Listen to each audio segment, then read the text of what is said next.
তৃণমূলের স্বাস্থ্যসেবা পৌঁছে দিতে ১ লাখ স্বাস্থ্যকর্মী ও ২৫,০০০ মিডওয়াইফ বা ধাত্রী নিয়োগ দিতে যাচ্ছে সরকার।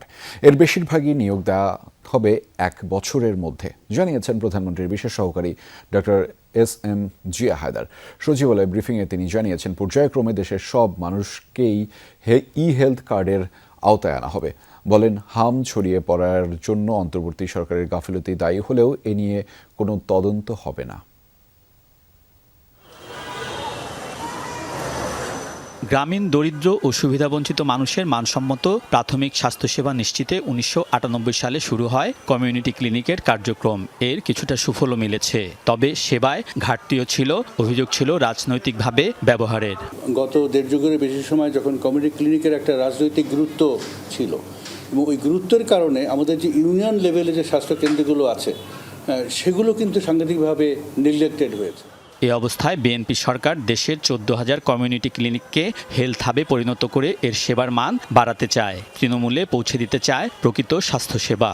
হেলথ কেয়ার নেটওয়ার্কের আওতায় এজন্য $৪৫ মিলিয়ন বরাদ্দও দিয়েছে। নিয়োগ দেয়া হচ্ছে নতুন স্বাস্থ্যকর্মী ও মিডওয়াইফ বা ধাত্রী। ১ লাখ স্বাস্থ্যকর্মী যেটা আমরা বলেছি, এই স্বাস্থ্যকর্মীদের এরা হলো প্রত্যেকটা মানুষের দৌড় গোড়ায় যে স্বাস্থ্যসেবা দেবে।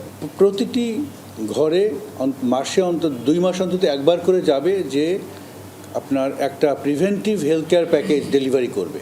এছাড়াও আমরা ২৫,০০০ মিডওয়াইফ আমরা নিয়োগ দেব।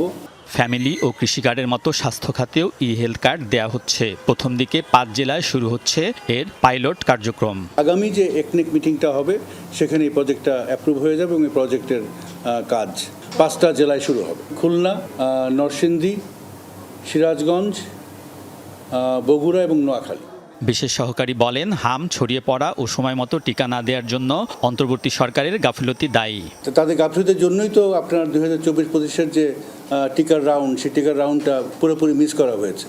হ্যাঁ, ভ্যাকসিনের কোনো প্রকিউরমেন্ট হয়নি, কন্ট্রাসেপটিভ প্রোডাক্ট এগুলো প্রকিউরমেন্ট হয়নি। এখানে গাফিলতি আছে, এটা নিঃসন্দেহে আমরা বলতে, এর জন্য কোনো তদন্ত করার দরকার নেই। জিয়া হায়দার বলেন, বাস্তবতা বিবেচনা না করে অন্তর্বর্তী সরকার টিকা সংগ্রহের অপারেশনাল প্ল্যান করেছিল।